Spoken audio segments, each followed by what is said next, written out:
muchas gracias por venir a este Pragma Talk, el primero en mi primer año en Pragma.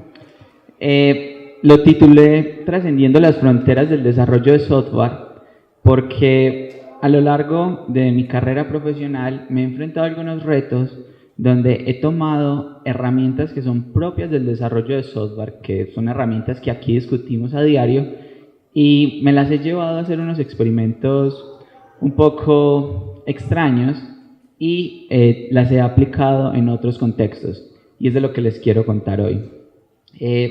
Estoy aquí cumpliendo un propósito de año nuevo en el que decidí que quería convertirme en un muy buen contador de historias.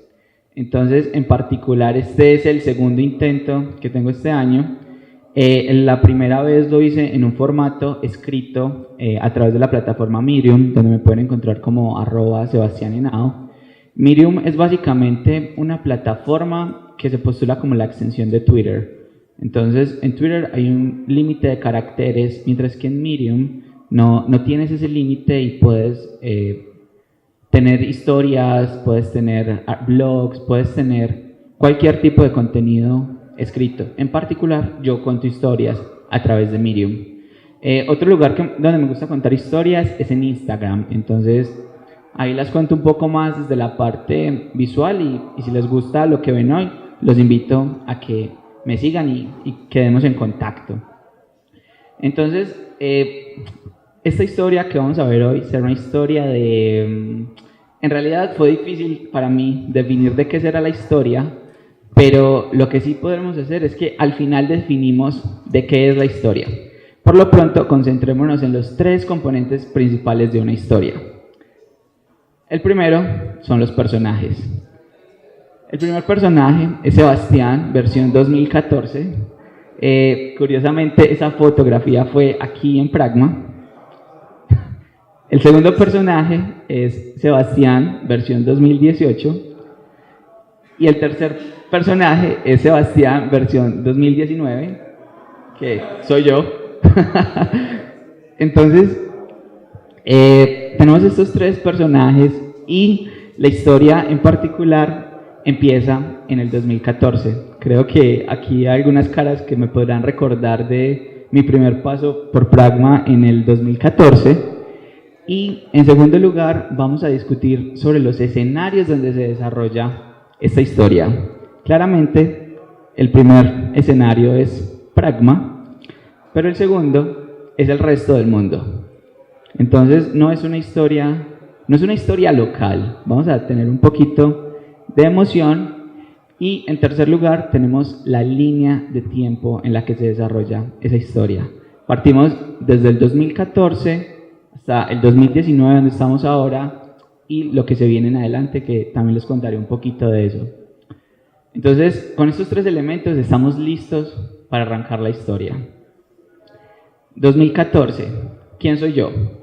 Yo, en el 2014, Sebastián, versión 2014, era un estudiante de ingeniería mecánica que de repente quiso explorar el área de la computación y la infraestructura tecnológica. Eso me llevó por varios caminos, entre ellos estuve en el SENA, hice una tecnología en gestión de sistemas y eso me trajo a Pragma como practicante de infraestructura. Estuve ahí un tiempo y luego tuve la oportunidad de pasar a Kappa. En Kappa, en particular, me familiaricé con unas personas que tenían unos conocimientos técnicos muy avanzados para el punto en el que yo estaba. Y en ese momento yo estaba en un punto bastante crítico porque seguía en ingeniería mecánica y en ese momento se volvió muy difícil estar en la universidad hablando de máquinas y sistemas mecánicos y venir acá a hablar de algo tan abstracto como lo era el software. Sin embargo, hay algo que destaco mucho y es que cuando estuve en esta primera vez en Pragma en el 2014, participé de algunas conversaciones dentro de mi equipo en el tema de computación en la nube. Era la primera vez que yo lo escuchaba, no era el experto, nunca tuve un acercamiento práctico lo único que me llevé de ese paso por Pragma en ese primer año fue estar inmerso en conversaciones donde mis compañeros de más experiencia discutían esos temas.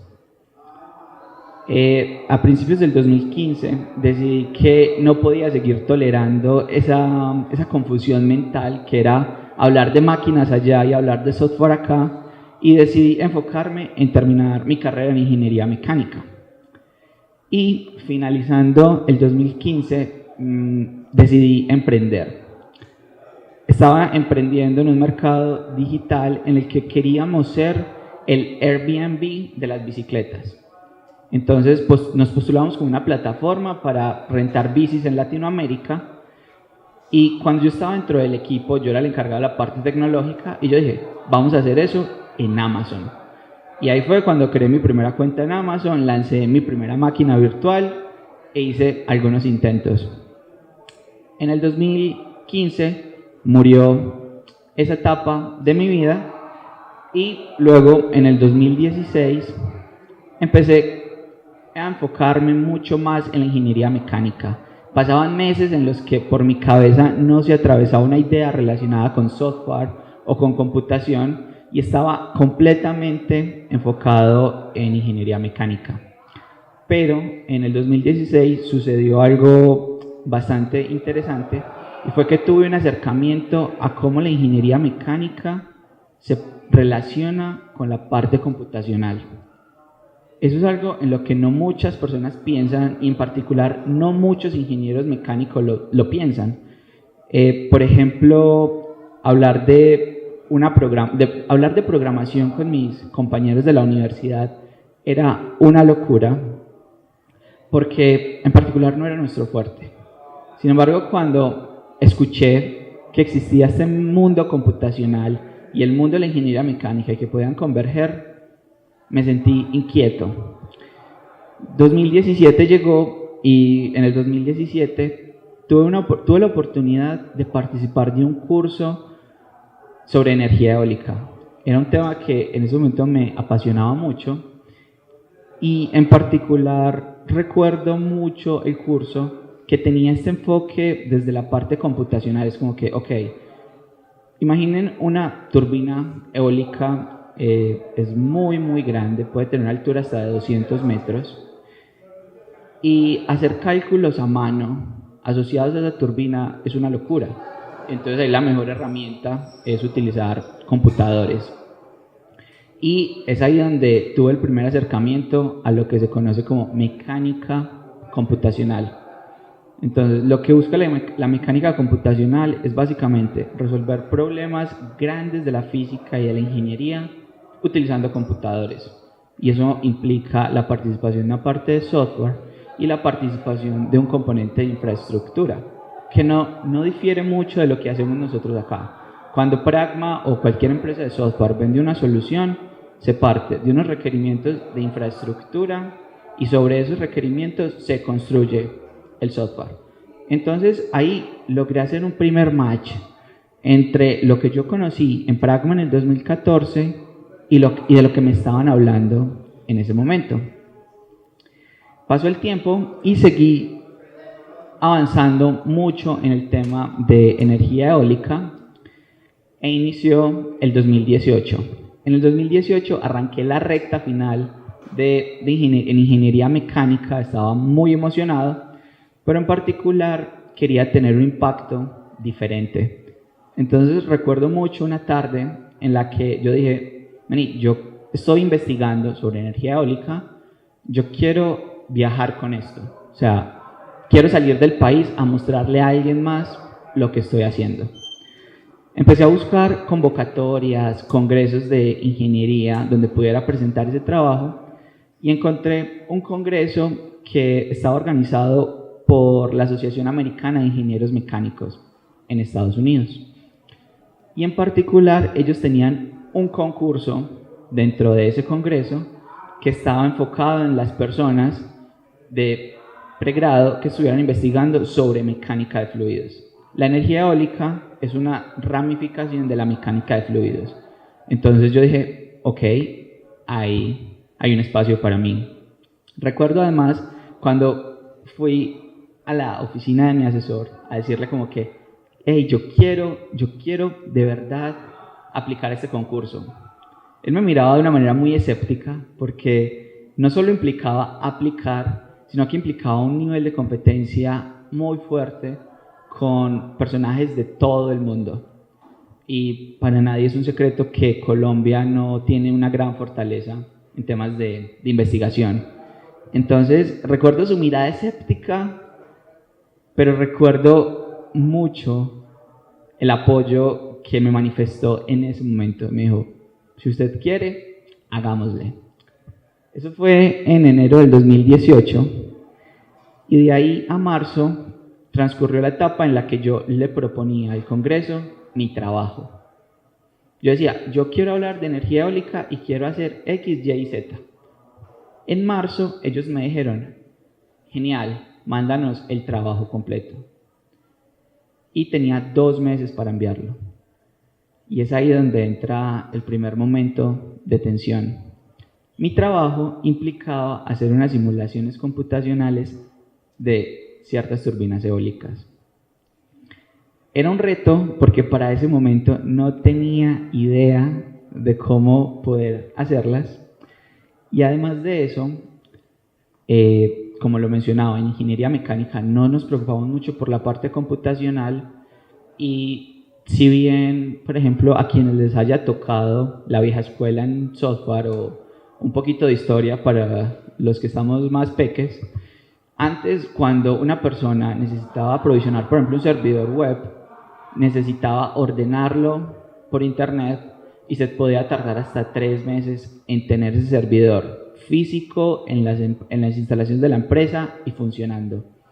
Y eran máquinas de este tamaño que había que sostener en el tiempo. 2018, en Pragma y en muchas empresas del mundo se hablaba de computación en la nube. Aquí lo hablábamos desde el 2014, Amazon lo habla desde el 2009. Y en ingeniería mecánica, en la Universidad Nacional, para hacer nuestras simulaciones, como les conté, necesitamos esta parte de infraestructura. Lo único que teníamos era un solo servidor en la cual debíamos correr todas estas simulaciones. Cuando yo fui a tocar la puerta del laboratorio a decir, ves que tengo que tener esto listo en 2 meses, me dijeron como que, bueno, la primera cita que te podemos dar para que corras tu primera simulación es en 2 meses. En ese momento yo quedé completamente en jaque. Por una parte había superado una barrera muy grande y era que en el Congreso le habían prestado la mínima atención a mi trabajo que me permitía mostrarles más, pero no tenía cómo hacerlo. Estuve un par de, llamémoslo, días preocupado, triste, afligido, y hasta que llegó un momento en el que se prendió el bombillito. Y ese bombillito que se prendió fue recordar esas conversaciones del 2014 en las cuales aquí conversaban sobre computación en la nube, en las cuales yo básicamente era un espectador y encontré esa asociación de las que les hablo ahorita. En software se necesita una infraestructura sobre la cual se despliega el software. En mecánica computacional necesitamos una infraestructura sobre la cual corremos nuestras simulaciones. Estas simulaciones tienen una particularidad y es que consumen muchos recursos a nivel de CPU y a nivel de memoria. Entonces, correr esas simulaciones de una turbina gigante en mi computador era algo como correr un portal gigante en un computador de escritorio. Es algo que en software no hacemos. Y tampoco era posible en mecánica computacional. Entonces, recuerdo mucho cuando regresé donde mi asesor y le dije, vení, me dijeron que me daban la cita en 2 meses, pero yo no me voy a quedar quieto, sino que voy a explorar esta solución. Esa solución consistía en pedirle a Amazon que me alquilara una máquina virtual. Un proceso que para nosotros hoy en día en Pragma es muy transparente. Simplemente solicitamos una máquina virtual y en cuestión de minutos la tenemos arriba. y podemos ir incluso más allá. Podemos llegar incluso al punto en el que en cuestión de minutos ya tenemos una aplicación completamente arriba solo con un par de clics. Estamos hablando de marzo del 2018 y para mí eso, en ingeniería mecánica, aún era algo del otro mundo. Cuando hablé de los costos con mi asesor, se alarmó mucho, porque en primer lugar estamos hablando de costos en dólares, pero eran costos que no superaban los $30. Sin embargo, su posición era como que no, deberías utilizar los recursos de la universidad en vez de dedicar tu dinero para pagar eso. Y para mí era como que pues son $30 que voy a invertir, fue una inversión, mi primera inversión del año pasado, y fueron $30 que invertí, y los resultados que vinieron después de eso fueron geniales. Y es ahí donde estamos en el corazón de la historia. Resulta que yo tenía hasta el 30 de abril para enviar esos resultados. Gracias al hecho de haber utilizado esa máquina virtual en Amazon, yo era dueño del tiempo en el cual yo quería correr las simulaciones. Si estaba a las 3 de la mañana corriendo simulaciones, era cuestión mía. No estaba atado a la disponibilidad del laboratorio, a los horarios de la universidad, a otras simulaciones que estuvieran corriendo en ese momento. Y eso me llevó a tener unas conversaciones muy chistosas con mis compañeros de ingeniería mecánica, porque veían mis avances en el trabajo y pensemos en cómo explicar el hecho de que alquilé una máquina virtual a una persona que no tiene contexto en computación en la nube. Entonces, para mí la conversación era, sí, es que yo alquilé un servidor en Estados Unidos. Me decían como que, pero ¿cómo así? ¿Cuándo estuviste allá? Y yo no fui, yo me puedo conectar a él a través de internet. Sí, y entonces, ¿cómo les pagas? Y surgían un montón de dudas en torno a eso, que para nosotros hoy pueden ser muy transparentes, pero eso me mostró que para todo el mundo no era igual de directa la asociación entre computación en la nube y aprovisionamiento de máquinas virtuales. Y en particular se llegó a abril 30, el deadline que tenía para enviar este artículo, y fue cerca de la medianoche que lo envié y creo que no podía estar más feliz. No por los resultados, sino por el hecho de saber que había logrado saltarme esa barrera que se me había interpuesto en el camino con el tema de los tiempos y la disponibilidad de los recursos en la universidad. Y por lo otro, por lo que él estaba muy feliz, era cómo eso que había aprendido en el 2014 me había servido tanto en ese punto de mi vida que era tan crítico. De ahí se vinieron unos meses en los cuales estaba la incertidumbre de qué iba a pasar con el concurso, y en junio publicaron los resultados. Era un concurso internacional donde personas de todo el mundo enviaban sus trabajos en el área de ingeniería mecánica y puntualmente en mecánica de fluidos, y de ahí seleccionaban a 5 finalistas. Esos 5 finalistas los invitaban a ir a Pittsburgh, en Estados Unidos, a presentar su trabajo y competían por un lugar en el podio.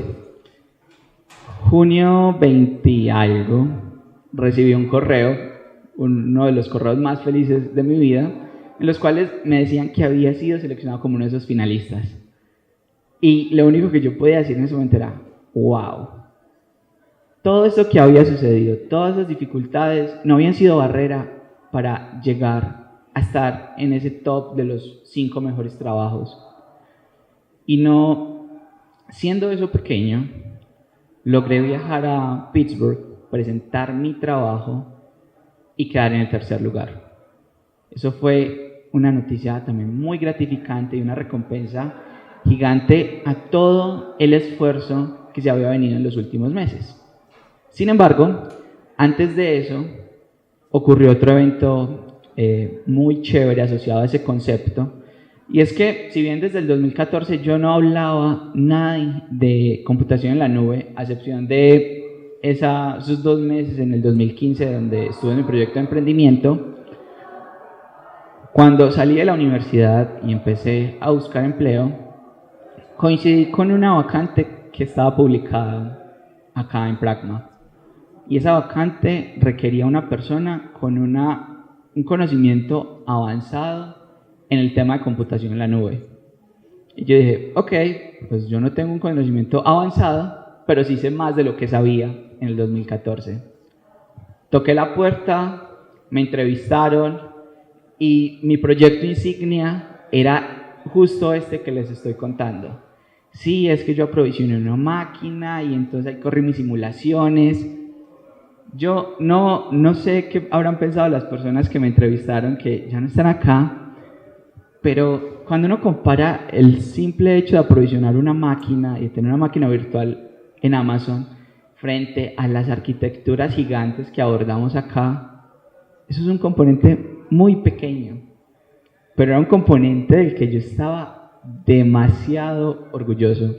Y creo que logré transmitirles ese orgullo. Y bueno, aquí estoy un año después de eso. Un año en el que cogí esa semilla de conocimiento y lo potencié un montón. Adquirí un montón de nuevos conceptos. Me especialicé mucho en el tema de computación en la nube. Y precisamente saltamos al 2019. Entonces, 2018, simulaciones, máquinas virtuales, premio, viaje a Estados Unidos. Y lo que se vino después fue que en medio de la conferencia en la que estaba, había muy pocas personas hablando de energía eólica. Entre ellas, había un profe. Y cuando el profe presentó su trabajo, era un profe de una universidad en Estados Unidos, cuando él presentó su trabajo y estaba dando las conclusiones y las recomendaciones para mejorar lo que ellos habían hecho, mencionó puntualmente el método con el que yo había trabajado en mis simulaciones. Eso desencadenó un contacto con esta persona a la que yo le manifesté mi interés en que trabajáramos juntos, y lo que se vino después de eso fue completamente inesperado. Yo empecé un proceso de aplicar a realizar un doctorado en Estados Unidos y tenía 2 opciones de universidad. Una era el MIT y la otra era la Universidad de Pittsburgh. Cuando yo estaba llenando mi aplicación a un doctorado en el MIT, estaba igual que antes, no me la creía. Yo estaba en una posición en la cual me estaba lleno de felicidad por todo lo que estaba sucediendo, pero no me creía cuál había sido el inicio de esa cadena de sucesos geniales que me estaban pasando. Y si en este momento yo me devuelvo, yo diría que fue ese evento en el 2014, estar en esas conversaciones en las cuales simplemente yo era un espectador en medio de este nivel de detalle técnico que discutían mis compañeros, y siendo un espectador, como 5 años después logré utilizar esos conceptos que había adquirido en esa conversación, aplicarlos en algo que me apasionaba a sobremanera, y gracias a eso estaba cumpliendo sueños. En particular, yo decía, cuando estaba aplicando el MIT, y era como que, ok, no conozco a nadie que haya sido admitido, pero tampoco conozco a nadie a quien hayan rechazado. Hoy conozco a alguien, soy yo, mucho gusto. En febrero me dijeron, no, en el MIT no funcionó, pero en mayo me dijeron, sí, en la Universidad de Pittsburgh sí fuiste admitido. Entonces, en un par de semanas seré candidato a doctor en la Universidad de Pittsburgh, en Estados Unidos, y el doctorado es enfocado netamente en mecánica computacional. Entonces, este tema en particular del cual les estoy contando, en el que tenemos una parte computacional, una parte de ingeniería mecánica, que fue donde encontré mi nicho, donde encontré esa pasión, esa chispita que me mueve, lo voy a poder seguir desarrollando a nivel de doctorado. Y es una noticia que me tiene muy feliz. Y de nuevo, es algo que pues, en este momento no me la creo. En unas semanas podré contarles si es real o no. Entonces, con eso me gustaría recapitular la pregunta que postulé al principio, y es, ¿esto es una historia de qué? ¿O fue una historia de qué? En primer lugar, me gustaría destacarla como una historia de éxito. O sea, yo estoy contando, mirando en retrospectiva, cómo tuve éxito a partir de algo tan elemental como una conversación. En segundo lugar, es una historia de vida en la cual yo no soy una persona diferente al resto. Simplemente tuve la suerte y la fortuna de recordar algo que había escuchado en una conversación. Y con eso quiero hacer una invitación, y es, nosotros estamos en un área que quizá está impulsando el desarrollo del país. Nosotros hablamos de tecnología y a través del internet podemos conocer las tecnologías de punta. Mis compañeros en ingeniería mecánica no cuentan con esa suerte. Para que en Colombia llegue una solución de ingeniería mecánica de punta, se necesita. Nosotros con un par de clics la tenemos en internet. Pero lo que quiero destacar de eso es cuál es la responsabilidad social que adquirimos al conocer eso. Mi historia fue porque yo participé de la conversación, pero ¿qué tal si la historia fuera diferente en términos de que fue alguien quien me lo contó? Que yo escuché eso de alguien, que quizá pensó que en algún momento de mi vida me iba a funcionar. Entonces, la invitación es a que no pensemos que todo esto que estamos discutiendo en Pragma, en nuestro día a día, se limita al desarrollo de software o a lo que conocemos de manera más próxima. Nosotros podemos impactar a muchísimas personas con lo que estamos aprendiendo acá. Y la invitación es a tener ese tipo de conversaciones, a que cuando tu abuelita te pregunte qué es lo que hacen en Pragma, no simplemente digamos que venden software o que venden páginas de internet. A que cuando alguien nos pregunte qué hacen en Pragma, intentemos ir un poco más allá desde nuestro rol, desde lo que escuchamos, desde lo que conocemos, porque en realidad nunca sabemos eso a quién le va a quedar sonando, y podría en algunos años estar contando la misma historia que yo les estoy contando en este momento. Entonces les agradezco muchísimo por estar acá, por tomar el espacio de escucharme y compartir esta historia conmigo. Y de nuevo la invitación, si les gustó la historia, quieren conocer más historias desde la parte de la narrativa gráfica o desde la narrativa escrita, los invito a que me sigan en Medium o en Instagram. Entonces, de nuevo, muchísimas gracias, y si tienen alguna pregunta, bienvenida.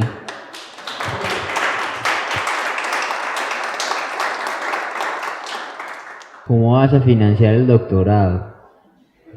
La universidad cubre absolutamente todo. Felicitaciones, Sebas. Muchas gracias, José. ¿Por qué un doctorado y no una maestría? ¿Por qué no empezar con una maestría? Ok, en Estados Unidos hay una dinámica un poco diferente, en la cual, o sea, difiere del modelo, yo lo diría, el modelo europeo y latinoamericano. Aquí la escala de educación implica que vos salís del pregrado y puedes hacer una especialización que está muy enfocada en industria, luego puedes hacer una maestría que está más enfocada en investigación, y luego haces un doctorado. En Estados Unidos hay una segmentación diferente. Allá a las universidades les interesa potenciar mucho el tema de investigación. Entonces dicen, estos estudiantes destacados en investigación a nivel de pregrado, en vez de decirles que hagan una maestría con una tesis un poco pequeña y luego un doctorado con otra tesis, les dicen, no, vamos a crear un programa que combine los cursos que verían tanto en la maestría como en el doctorado, y hacen una tesis mucho más carnuda, de manera que tenga más impacto dentro de los resultados de investigación de la universidad, y de esa manera enganchan a que los estudiantes que capturan para hacer eso tengan una calidad muy buena y que además de eso tengan el propósito de llegar hasta el doctorado y no que vayan a terminar una maestría. Sin embargo, hay muchas universidades que aún ofrecen maestrías en Estados Unidos, solo que ahí la financiación es un poco más compleja, dado que no es el interés puntual de las universidades. ¿Alguien más? ¿Estamos bien? Perfecto. De nuevo, muchísimas gracias, me encanta verlos acá y seguiremos en contacto. Nos vemos. Gracias.